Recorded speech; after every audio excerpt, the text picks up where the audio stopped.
The BBC launched an astonishing attack on Jeremy Clarkson yesterday, comparing him to sex offender Jimmy Savile and urging him to check into rehab.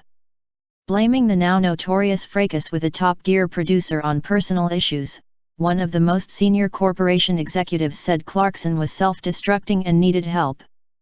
Most controversially, the TV chief, who has been directly involved in the fallout from the incident, likened Clarkson's supporters including the Prime Minister to those who turned a blind eye to Savile's appalling crimes.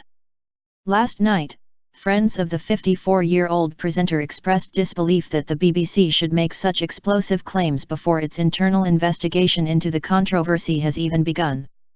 "I am in total shock that someone at the BBC would attack their own talent and deliberately smear Jeremy," said Perry McCarthy, who was Top Gear's mysterious test driver The Stig. The broadside came as further details of the alleged assault on producer Oyvind Timon emerged.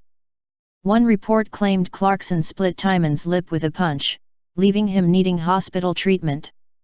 Other sources told this newspaper that Clarkson had not been drinking and that the row was not entirely about the lack of a hot meal at the end of a day's filming. But the most astonishing development came during a wide-ranging official briefing given to the Mail on Sunday by a senior BBC figure. The executive likened 36-year-old Timon's position to that of Savile's victims, who feared they would not be believed while he was alive. "The pressure this guy Timon is under is so Savilesque in a way," he said, adding that Clarkson's support from high-level politicians recalled the way Savile was once defended. "If you look at what David Cameron says or what former Culture and Media Secretary Maria Miller says and you swap Clarkson for Savile, you get this: David Cameron is effectively saying that Savile's a real talent, Maria Miller saying Savile will be Savile. The comparison will inevitably anger Savile's victims."